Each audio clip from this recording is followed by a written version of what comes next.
Hospital Porter's Pride and Dignity. Stop the New World Order. Welcome to Herpanwo TV and welcome to this. Basically it's another of these non-roving film reviews. Now this is a format that I kind of invented in the lockdown. I've decided to stick to it and use it again and not change it at all because I tend to be a creature of habit. Now, I've called this particular video One Long Boudica Moment because that's basically what it's going to be. I mean, there'll not be a point in this particular video where I can say, okay, I'm going to start the Boudica moment now, and then a time's going to come when it'll be the end, and I can play the little theme clip and then the outro theme clip, and then we go back to normal because this whole video is going to be a Boudica moment. All right, what I'm going to do for you, I hope you appreciate it, guys. I am about to put myself through a very, very difficult experience. I'm going to watch a movie, and you might say, what's difficult about that, Ben? What's so difficult about it? And yeah, I mean, I'll say more later, but it is connected to the whole Boudica moment thing. I know it's funny. It's kind of a channel in joke, really. And I kind of use it in a semi-jocular manner, but it is something very, very serious. It actually comes from something very, very serious. It really, really does. By the way, I hope you like I've got a new studio photo. I hope you like it. I'll tell you why, because if you look, where am I? That side, yeah. If you look just there, if my fingers don't vanish, you'll see some stickers. Do you see the stickers there? I've added them. You can't see them very clearly. I might show you. It's basically a picture of a flying saucer and an alien. They were sent to me by the Crafty Nihilist because I won their quiz. They do a live stream every Saturday night and at 7, and it's like a quiz, and I won it. So they sent me a prize. Hope you like it. Yeah, hope you do like it. Yeah, and I also got to credit the Crafty Nihilist, of course, for the. I mean, you guys already know this because I've said it many times, but it was actually Liz of the Crafty Nihilist who created that picture there. See. That picture, my finger's not disappearing now. That's good. That picture there, which is of course what I use in the Boudica moments. You see below it, there's another Boudica picture. So I've got 2 Boudica pictures in my studio area. Yeah. So that is the picture in the Boudica moment kind of clip, and I've used it, of course, for the titles of this video. I've modelled the titles of this video, the title sections, and indeed the intermediate section, when I'm watching the movie, I modeled them on the Boudica moment clips. So I hope you like that. So the video we're going to watch today is called Boudica, Queen of War. Let me just show it to you. Now there've been many films about. Here we go. There's actually been quite a large number of films about Boudica. Here we go. It's this film here, Boudica, Queen of War. And there you can see this is directed by Jesse V. Johnson. Olga Kurilenko plays the lead role, and there's Tim Barber, Anthony Beckwith. There's some other people in it. I'm not going to watch the trailer now because I'll probably get a bloody copyright strike for it. But anyway, you can check out the IMDb page. It's in the description box as well. But funny enough, this is definitely not the first film about the Boudica Rebellion, not by a long way. And now in fact, last night I watched a prequel. It was this one. I'll just use a few stills from it. It's simply called Boudica, The Rise of the Warrior Queen. And this is kind of a prequel. This is actually kind of prequel to the main Boudica narrative. And it's not about the Boudica Rebellion where she becomes queen and fights back against the Romans. This is the story of her childhood. And of course, this is all fictional. We don't know what her childhood was like. But it's a really good film, actually. It's from 2019. There's another still of it. That's Boudica's mum. And there's Boudica as well. There is a 16-year-old girl. It's actually quite a good film, and it's very, very well acted. And there's a real twist in the story at the end as well. There's a really massive twist at the end. But I mean, spoilers alert. But it is called Rise of the Warrior Queen. It is about her as a little girl, and the film actually ends with her becoming queen, marrying Prasutagus and becoming queen. So that's that one. Now, but there have been other films, and there's been lots of stories, poems, and other things throughout, and songs written about Boudica throughout the centuries. We are talking about something 2,000 years ago, obviously. There was actually a film from 1967. It was this one. It was called The Viking Queen. Bit of a misnomer because Boudica was not a Viking. She was a British person. She was an indigenous Briton. Our ancestors of the people who live here now. I've never seen this film. I've seen a couple of clips of it. It looks a bit naff, actually. It does look a bit naff. And then there was this one. Now, this was Boudica Warrior Queen from 2003 with Alex Kingston. I know someone said they had a crush on Alex Kingston. And she has rather hot, actually, I must say. And she's got that red head. I mean, the legend was that Boudica was a red-haired woman.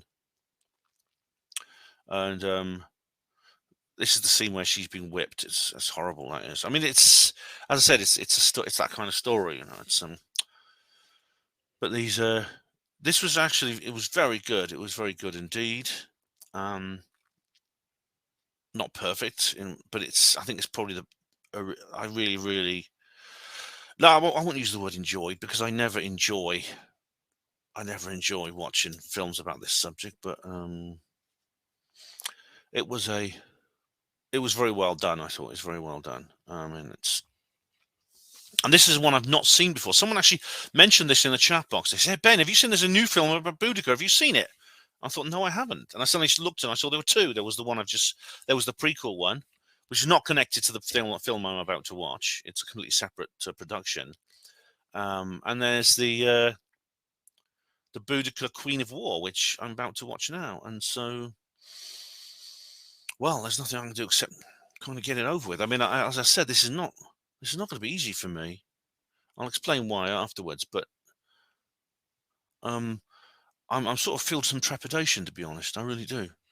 For the next hour and 41 minutes, I think I'll probably, however I feel, I mean, whatever this film's like, I'm going to be sort of counting down to the end, if you know what I mean. So, well, let's roll, as they say. See you afterwards.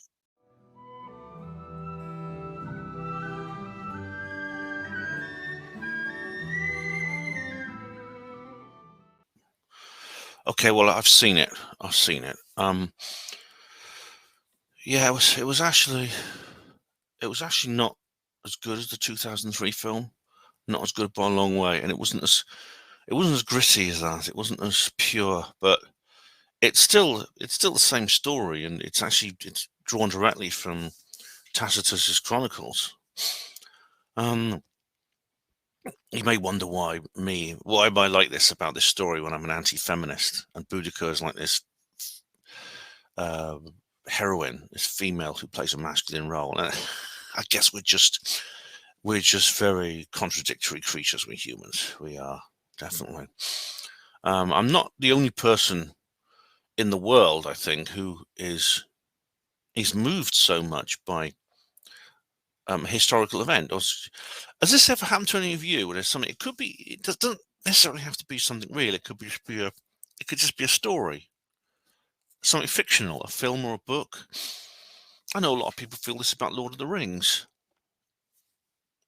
but you just read something or hear something, and it just haunts you. It just strikes right into the middle of your soul. It goes just right through everything, every other part of you, and just buries itself inside you like it really means something. I'm not the only one. I mean, a lot of people do. A lot of people have these feelings about something, like it could be something from history. I mean, in my case, of course, it is something from history. I'm not the only one. A lot of people feel that way, and very often, what I found is a lot of times it's the Titanic disaster. A lot of people I know, I've heard of a lot of people who are obsessed with the Titanic disaster, and this is incredible. I mean, they hear the story about this ship that sank, this ocean liner, and they don't necessarily have to watch the James Cameron film or A Night to Remember or any of these other films. Sometimes you just read about it, and even though it's something that happened 112 years ago, and they just can't stop thinking about it, and it becomes a part of them. They write books about it. They have podcasts, and they make YouTube videos all about it. And they could tell you, they could name every single person who died on that ship and all about their family and their lives and everything like that. And they argue over about the way the ship sank, you know, which of the hatches opened at what time and things like that. And they have like drama and conflicts over that. Sometimes we do come across something like that. We do. And this in particular as you know, I have the Boudica moment is kind of a humorous thing, isn't it? It's a laugh. It's, I suppose, like I say, it's an in joke on this channel, but it's something because you've got to. I can laugh at myself, and I kind of make jokes about myself. And if you can't do that, what kind of sense of humor do you have? But it is something very serious. This was a moment when the Illuminati met the pre-Illuminati world. And it happened right here in my own country. My own ancestors took part in this. Of course, some of my ancestors were Batavians on my mother's side, so they probably helped with the invasion, but nobody's perfect. And it's all the more poignant today because we've seen 2,000 years later, we see its long-term effects on the entire world. I mean, I was reading an interesting article about Hadrian's Wall, which, I've been there with the Truth Seekers Northeast people, and I had a Boudica moment when I was there. Some claim, that the whole reason we have Scotland and England has got to do with that wall and about where the Roman occupation ended and the independent tribes of the north lived. But this was a moment when literally the heart chakra of the world, we were fighting over the heart chakra of the planet Earth, and everything that's happened since then came from the outcome of that battle. And it's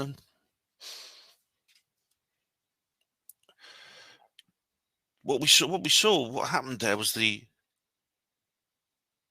what happened, the Romans kept control of Britain right to the end of the empire. Michael Wood, the historian, puts it very well. It was the end of sacred times and the triumph of profane times. The end of sacred times and the triumph of profane times. And we were born into this hell. Maybe this is the lower astral we're in right now. And the moment we moved from one to the other was this. I don't know what would have happened if it. I don't know necessarily what would have happened if it had worked out the other way. I don't know what would happen if Boudica had won that day, Battle of Watling Street. I don't know what would have happened.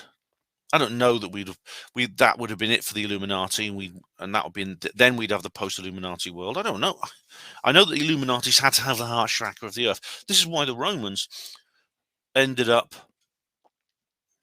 with a quarter of their entire military force and might in this one province of Britannia. They were desperate to hold on to this little island on the northwest of the empire. If you look at a map of the Roman Empire, you can see Britannia is less than, it's tiny. It's less. The Roman Empire was huge. It covered almost all of like the Mediterranean area, North Africa, the Middle East, much of what's now the Middle East and North, and sort of southern Europe, Spain. Yeah, they were desperate to hang on to Britannia because it was a lot of advisors, a lot of the Roman politicians were saying it's not worth it. Let Britain go.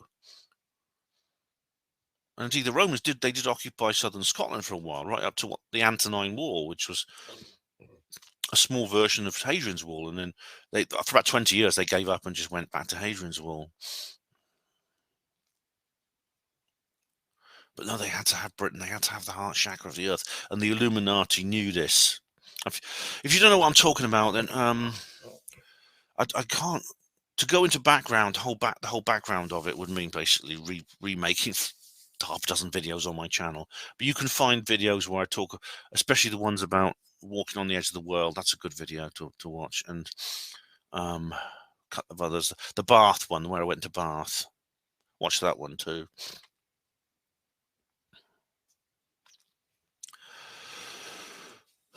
Yeah. The world changed at that moment, and you can't. And I mean, It's almost like the Romans were just so Illuminati. They just was. It was the Illuminati. I mean, I don't know if I'll tell you what. Have you ever read Amanda Scott's books? I mean, I've shown you them because I did my books on my shelf thing. But let me just show you. Look, this is the. This is what. Can you see that all right? You should be able to. Oh, hang on.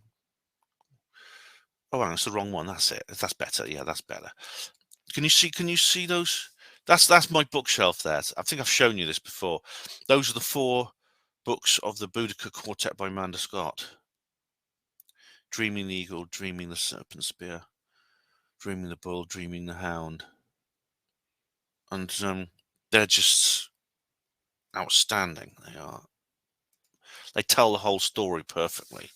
And there's some interviews with Amanda Scott, actually. She was in this History Channel documentary, which had Lucy Lawless in, talking about it. It's amazing. Isn't it amazing how we... It's incredible how we talk about historical events as if they're contemporary, in contemporary political terms. Isn't it? It just is. But it begins with the Romans. They in fact they were doing this when the revolt began. They were exterminating the Druids on Anglesey,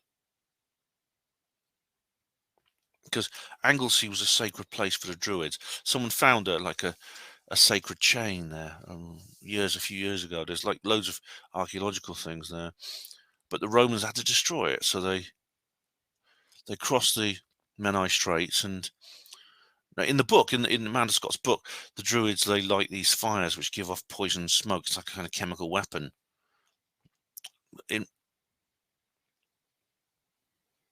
Basically, the Druids like stood there and accepted the fate. And in the film, they're kneeling down, and the Romans just wade into them and just kill them all, just behead them all. They just have to, don't they? The Illuminati has to do that. And now there's this film. I'm not very good at describing things when I'm feeling like this. I'll just talk about the technical side of the film. It's pretty well done technically. I mean, like the costumes, and it's got a lot of maybe some historical accuracies that the 2003 one with Alex Kingston doesn't have. It makes the point that, to begin with, the Iceni were Romanized. I mean, the Romanization actually went back before the conquest, ever since Julius Caesar tried to invade in 55 BC.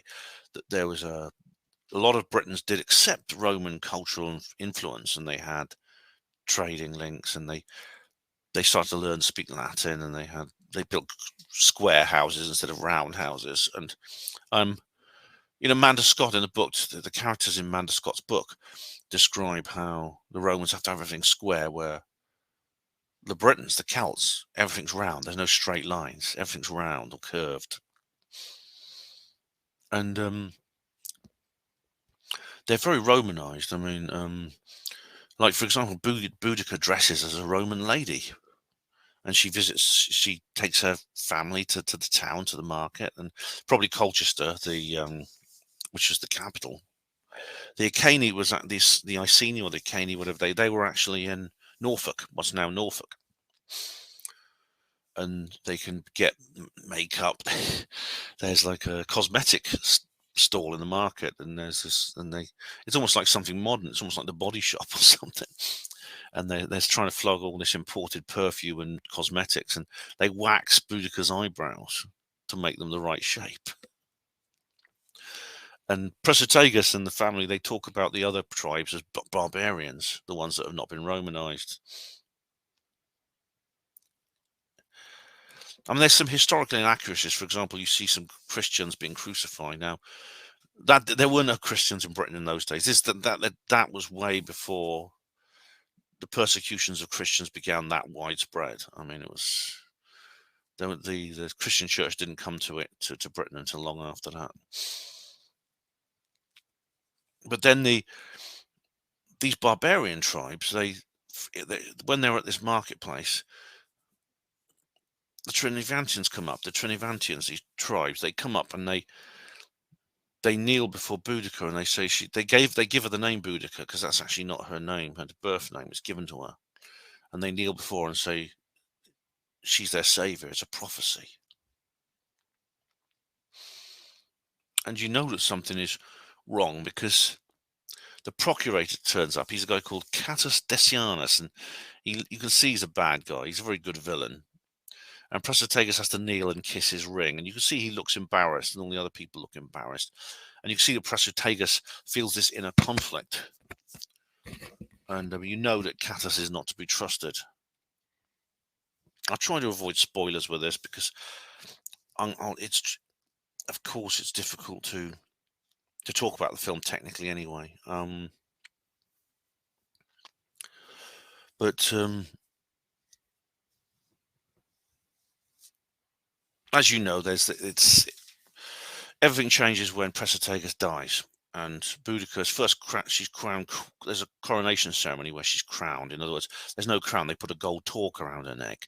I don't know if you've seen these things. There's some in museums, but these gold things, solid gold things that go around a person's neck called a torque. And there's a few that have been found that are in museums, and it all comes out of the succession crisis because under Roman law, only men can rule. Based, you might think. But under British law, a man or a woman can inherit land and power and rule. Yeah, anti-feminist me. I'll be on the side of the Britons. Yeah, and then, of course, what happens? It's actually not as harrowing in this film as it was in the 2003 one. But of course, the Romans then invade the Iceni's land. They flog Boudica, they whip her, and they rape the two daughters. And the girls were aged 10 and 11 at that time. And it's not quite so bad because you don't in the 2003 one. It's all very graphic, but in this one, it's not quite. So you see Boudica being sort of she's they wrap a rope around her and they hang her up like that, and then they whip her, and she's covered in blood. And they also they pull out some of her teeth and then they brand her face with the letters NR, which means nec regina, which means no longer queen in Latin. And yeah,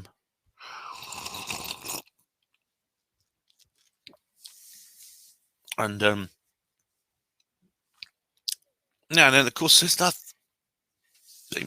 they make all the other people are like they're kneeling because it's a coronation ceremony, and they're all just kneeling on the ground, and the Romans just walk through them, and then and they just force them to watch while the queen is beaten like that. They just make them watch. That's typical of the Illuminati. They have to make there's like an excess of evil. It's like it's way beyond just the necessary. The kind of sadism that's really unique to the Illuminati, and that's the world we live in. We live in the Illuminati world. 2,000 years later, we were born into this lower astral plane where the Illuminati took over. And of course, no, that wasn't the only time the Illuminati moved against the pre-Illuminati world. I mean, there's the conquistadors in the Americas, of course, but this is when they took the heart chakra of the world. And it happens to be my own country, where I live, where I come from. It doesn't matter if I'm half Batavian. I still was born here. I was born in Britain, grew up in Britain, live in England, and contrary to what the Welsh nationalists say, as I've said before, England and the English are as Celtic as the Welsh and Scottish. There's no real difference, except language. I know Hugo Rune's going to say something now. I know, but it's just this typical of the Illuminati. They have to do it like that. They have to proceed with an excess of dehumanizing sadism wherever they go. They just have to do it. They just have to. It's like when a century earlier, when Vercingetorix was defeated. Vercingetorix was the king of the Gauls in France, what's now France, and they took him. They could have just they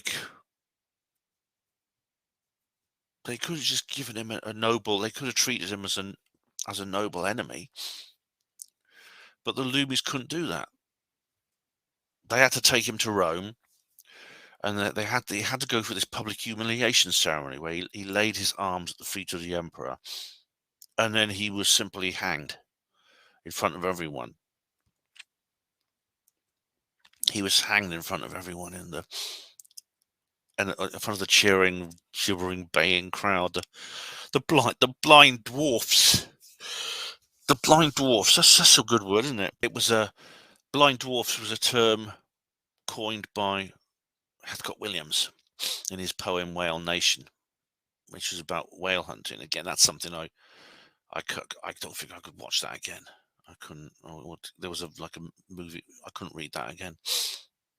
And he called the whale hunters, the whalers. He called them blind dwarfs. And the people cheering on this sort of thing are blind dwarfs. So I suppose Boudica is the Boudica, as she's portrayed, is very much a kind of archetypal hero's journey. Because you've already heard of that archetype of the hero's journey, because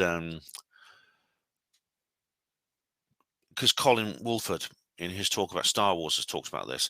Luke Skywalker represents the archetype of the hero's journey, and the hero's journey is basically someone's living a normal life, a simple life somewhere, but they're destined for something special.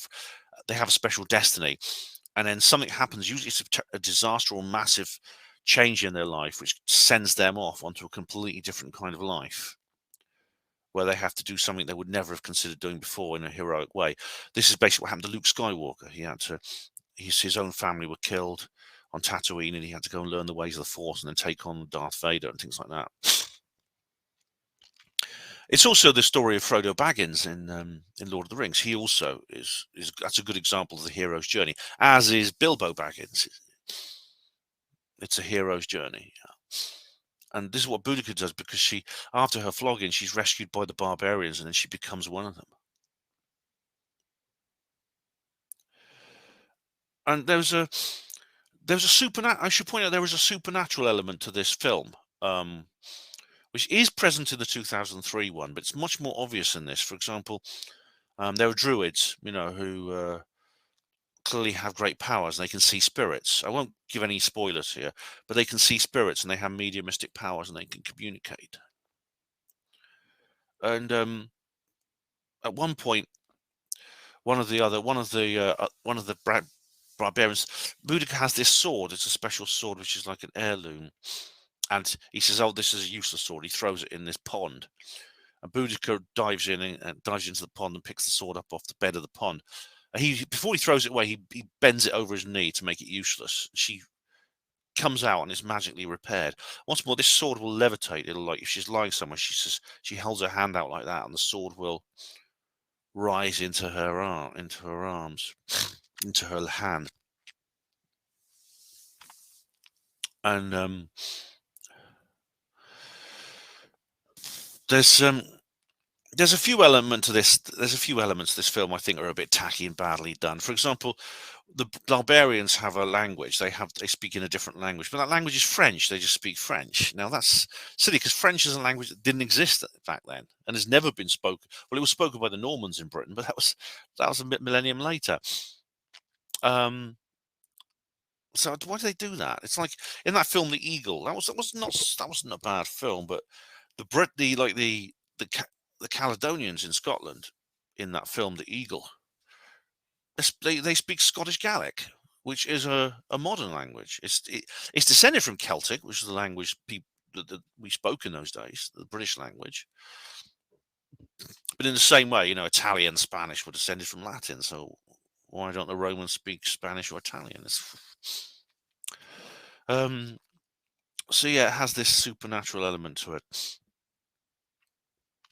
and it's another thing. There are some historic because even though they have added in historical accuracy, which is Boudica being one of the Romanized, she was one of the Romanized uh, British tribe, one of the Romanized. She was queen of one of the Romanized British tribes. Essentially, she and Protutagus were. Well, Protutagus was a puppet leader, and when he was gone, she wasn't. She couldn't be a puppet leader because she was a woman. But but that is accurate. But there's at one point they do raid various things, like they raid Colchester and they raid London. Now, in the case of Colchester, they did overcome they did overcome the defenses and destroy the city, which is the Roman capital. Then they move on to London. Now, Suetonius, the Roman general who's campaigning against the Druids in North Wales, when he came back to try and take on Boudica's army, he made the decision to sacrifice London. He made the tactical decision to sacrifice London rather than go and defend London. He said so because he thought that he'd have a better chance that way. Oh, they have one of these war trumpets, the Carnix, which is this war trumpet, this big. I think it's made of bronze, and it's like this big thing. I've seen some in museums. It has this big long thing. You hold it, you blow in at that, and it has this big tall thing that goes above you, and then the where the sound comes out, it's shaped like the head of a boar or a dog. They got one of those, and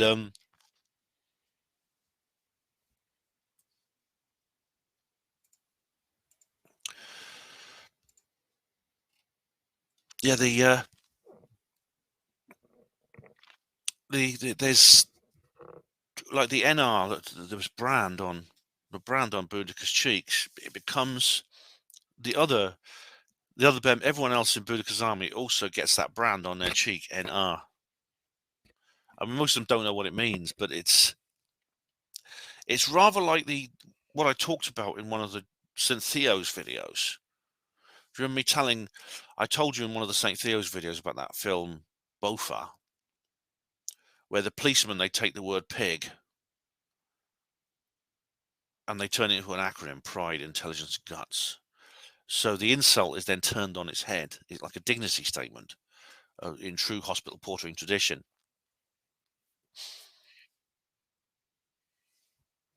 And it's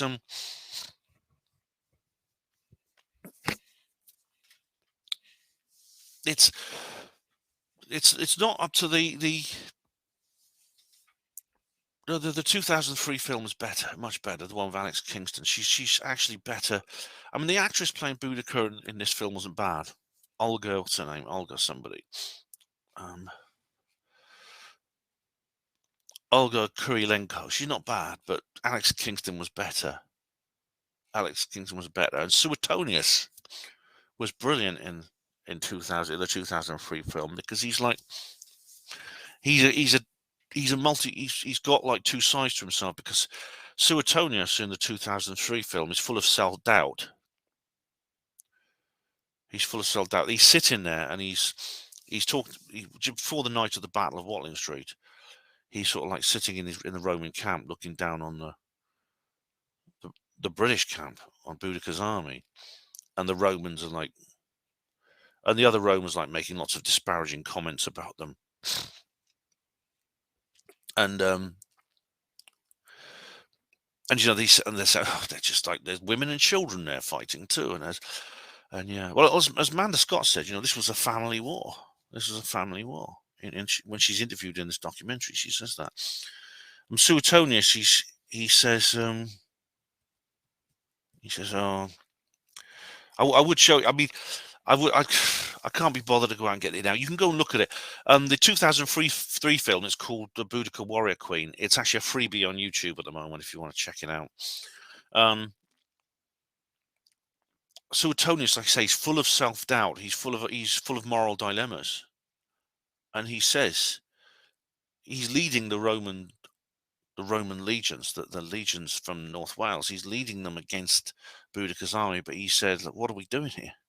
Why are we fighting this war? We're fighting this war just because we're here for money, for professional pride." And he says, those people down there, the Britons, they're fighting for their lives. They're fighting for the right to be themselves, to express their culture, worship their gods, to live the lives they want to. And we're here just out of professional pride. That's the difference between us. And then he says, I'm going to go to bed, he says. And he gets up and he walks off.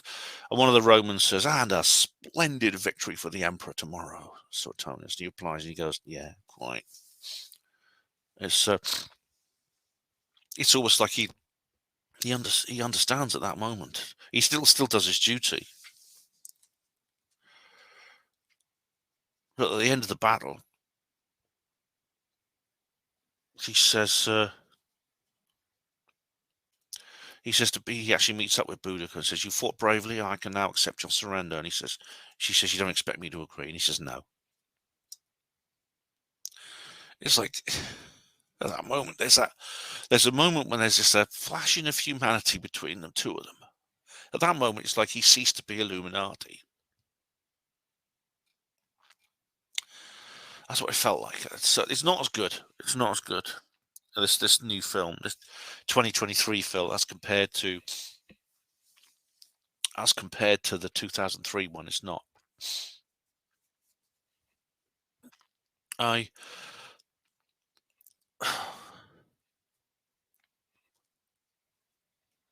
Some of you might like it, incidentally, because the casting is very natural, shall we say? It's natural casting, if you know what I mean. I think maybe peak woke is over now. I think it's over, maybe.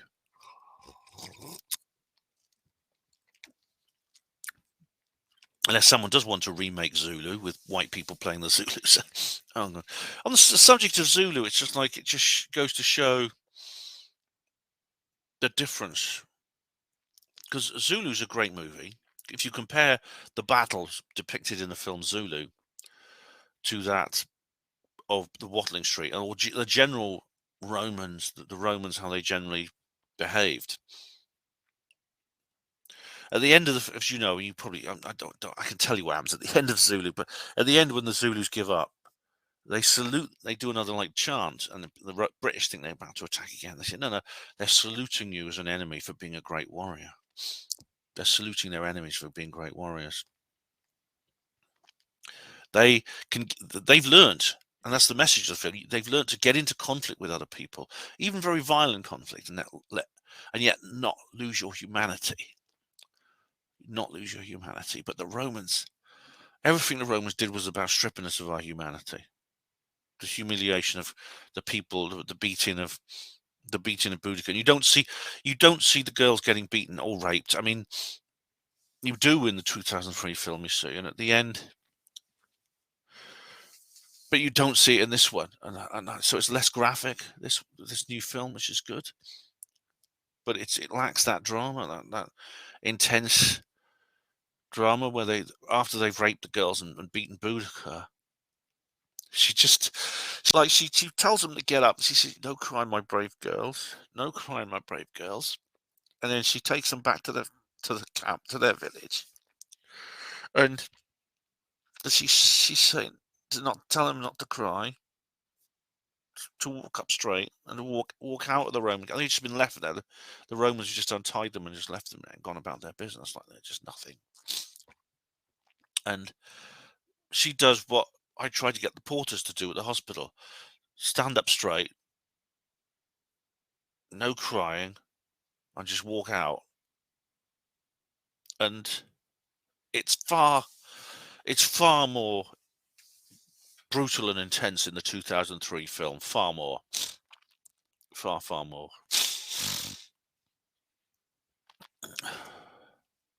But you have that slight supernatural element in the 2003 one, for example. The girls go through this purging process that Magyar, the druid, puts them through this because they've been raped by the Romans. They have to go through this purging process.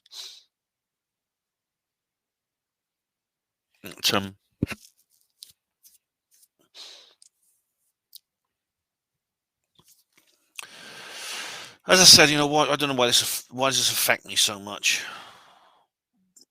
It's partly being British. I mean, the thing about most of the people who experience this phenomenon, that is being obsessed with things like the Titanic and stuff, do seem to come from my country, and it could be that, I don't know. There's something about the British. It's a bit of a fetish for us, but we have this real adoration for heroic failures.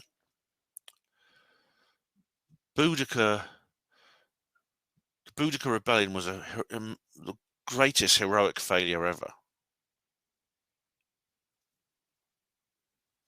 But if I'd been back then, if I'd lived back then, even if I knew what was going to happen, I'd still have chosen the right side.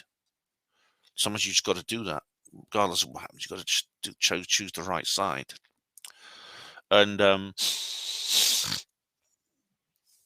yeah,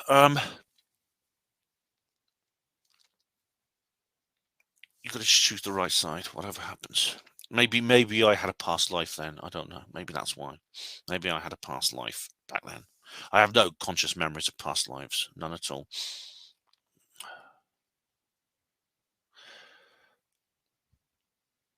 I don't know if there's going to be. I don't. You go watch it if you want. I mean, I don't. I was saying I'm not going to watch it again. Like I say, I have to manage my exposure to things like this. I literally have to. Like I said, I make a joke about the Boudica moments and things, but I can't do this too often. I can't. For example, there's another program called Britannia. Now, this is a TV series from 2018. It looks quite good. It's quite similar, and it's sort of similar on similar lines. Got Zoe Wanamaker in it, but I can't go and watch it just right now. I can't, because I have to manage when something affects me the way it does like this. I have to manage my exposure to it. Do you see what I mean? I have to manage my exposure to it.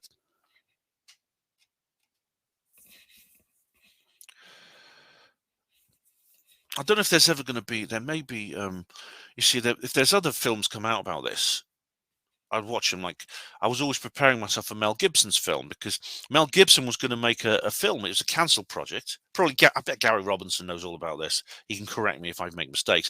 But Mel Gibson was going to make a film about Boudica, and it would have probably been a really good one, knowing him, because this is the guy who created Braveheart. Braveheart is very similar to the story of Boudica,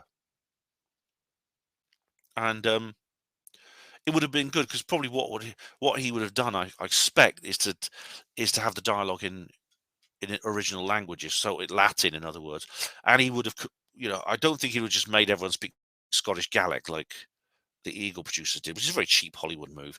He would have constructed the original Brittonic language, which we don't know exactly what that is. We know it's Celtic. It's related. It was an ancestor of Welsh and Gaelic, but we don't exactly know what this language was like. But he would construct it probably, and that would have been good. That would have been a great movie. It really, really would.